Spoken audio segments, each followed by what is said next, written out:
Pero ahí lo que nos indica es que si podemos iniciar con un buen cumplimiento de la sentencia, es un paso adelante. La sentencia, los casos que se llevan al litigio al sistema interamericano siempre están ubicados como litigio estratégico.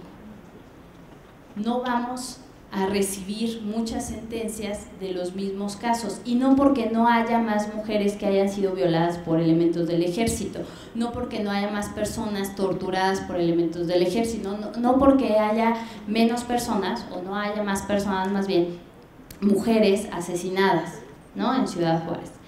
o en el Estado de México, o en todo el país, sino porque la Corte, al tener pocos recursos y al requerirle tanto tiempo los procedimientos, solamente recibe los casos que considera le permiten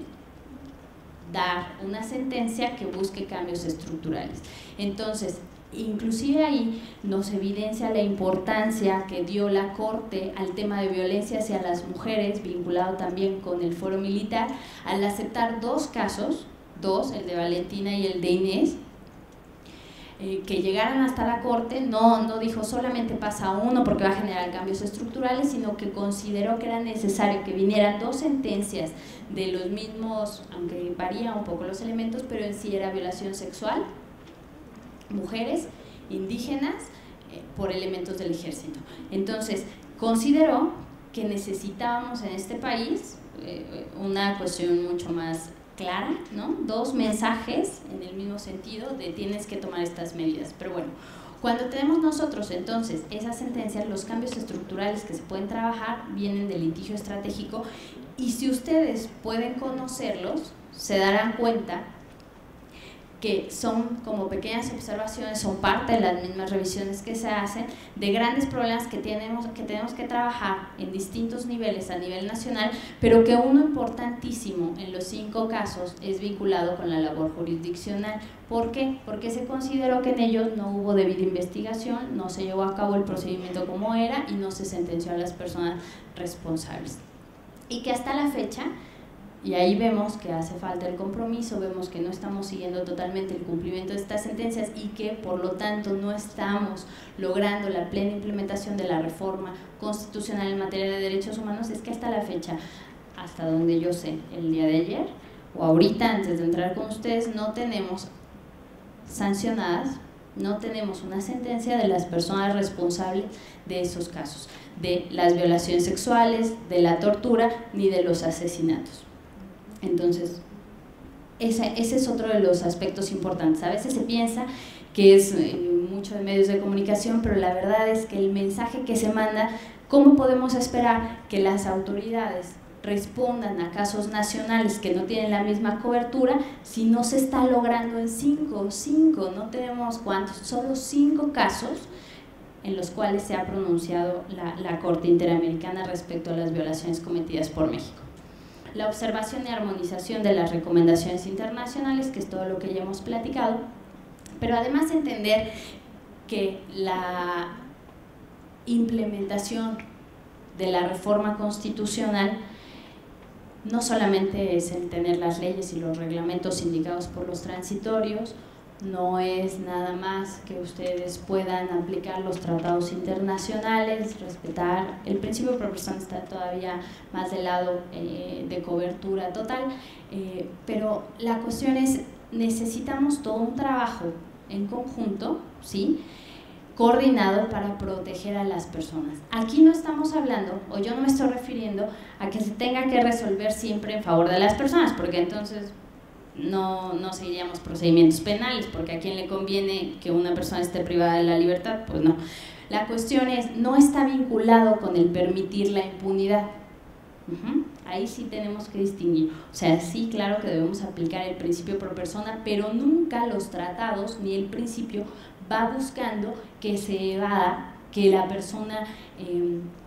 evada, ¿sí?, o huya de la sanción,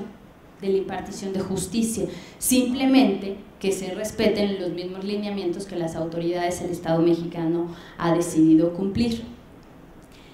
Si este trabajo coordinado entonces es para proteger a las personas y se requieren medidas de todos los sectores, del gobierno, ¿no? Pero hay que reconocer, y en esto no es porque esté yo en este espacio con ustedes del Poder Judicial, pero hay que reconocer que el Poder Judicial es fundamental. El mensaje que se puede mandar, que ya les hacía breve referencia al inicio, de no encontraste una respuesta directa quizá de la institución que está encargada de garantizar la salud, ¿no? Una institución de salud o de una institución encargada de cuestiones educativas o de vivienda o de agua potable, lo que ustedes quieran, en la cual se ha seguido un procedimiento que no tiene la perspectiva de derechos humanos y que no ha permitido el goce y ejercicio, pero llegan al tribunal, llegan a los tribunales, llegan al espacio jurisdiccional y lo mínimo que se puede esperar es que ustedes sí respondan conforme a lo que están, bueno, uno, para lo que ustedes saben que están ahí trabajando todos los días, pero además que sea con esta perspectiva de derechos humanos todo el tiempo. Cuando voy a hacer, ya me quedé ahí, ok, los transitorios ya los vi, pero hay una cuestión vinculada con la implementación que es la irritación que está generando el ámbito internacional en el nacional. Si nosotros vemos a los comités de Naciones Unidas, si vemos a la Comisión Interamericana, a la Corte Interamericana, como un ente distinto, claro, nos diferenciamos, son mecanismos internacionales, pero al fin y al cabo, en el momento en el que nosotros, como Estado, el Estado mexicano, decide firmar y ratificar no solamente los tratados que vigilan los comités, sino además asume la competencia contenciosa de la Corte y está activamente participando en todos estos espacios, no podemos permitir que siga filtrándose el discurso de que va en contra de la soberanía nacional. Eso es algo que ya no debemos permitir, casi taparnos los oídos porque es irreal. Nosotros hacemos todo no es nada más que México lo firme y lo ratifique, es que además hubo todo un estudio previo para llegar a esa firma y ratificación, y eso quiere decir de entrada que no es incongruente con lo nacional. Ahora, aquí hay que tener bien presente que no el ámbito internacional nos garantiza la mejor opción. Cuando nosotros vemos los tratados y leemos los derechos que contiene, podemos encontrar algunas cuestiones abstractas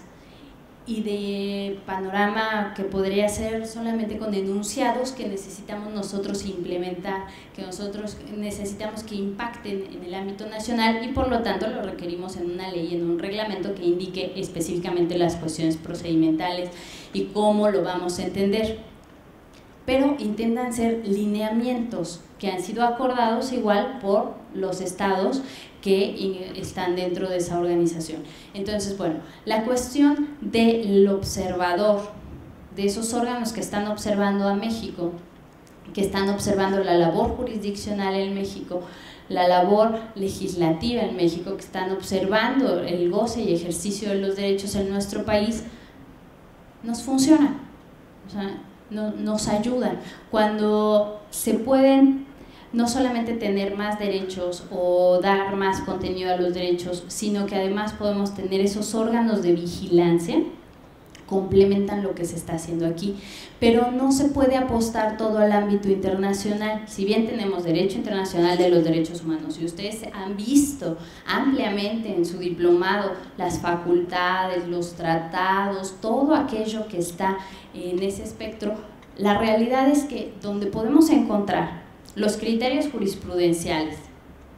que den mayor contenido y que puedan dar mayor soporte a este ejercicio, a esta garantía de los derechos, tiene que ser en el ámbito nacional. No podríamos comparar el desarrollo jurisprudencial que hay en los comités de Naciones Unidas de las peticiones individuales, derivadas de las comisiones individuales, con la jurisprudencia que hay a nivel nacional, y no nada más entenderlo como nuestras tesis o nuestra jurisprudencia, sino ese término amplio de criterios jurisprudenciales que dicen cómo está resolviendo, cómo está fundando, cómo está argumentando tal o cual resolución. Es ahí donde retomo lo que comentábamos en la sesión de preguntas la vez pasada. La posibilidad que ustedes tienen con la reforma constitucional son muchas. Es realmente una oportunidad que no se había tenido antes de manera tan clara. La obligación ya estaba, ¿no? Buscar las formas en las cuales se cumpliera con esas obligaciones derivadas de los tratados. Pero la realidad es que hoy está mucho más clara la posibilidad y la obligación que ustedes tienen de estar aportando a la sociedad a través de sus resoluciones, a través del trabajo que estén desempeñando en el ámbito jurisdiccional. Ahora, es importante tener en cuenta que la reforma constitucional puede impulsar viejas luchas o nuevas luchas contemporáneas, pero que estaban desde antes de la reforma. Y uno de esos ejemplos podría ser la reivindicación de derechos de la comunidad LGBTI. Realmente ya el camino por el reconocimiento de sus derechos, ubiquemos el ejemplo del matrimonio homoafectivo, ya estaba en el Distrito Federal, ya lo teníamos, pero la cuestión de la reforma viene a legitimar y viene a dar un soporte a esas exigencias sociales que antes no se tenía. Cuando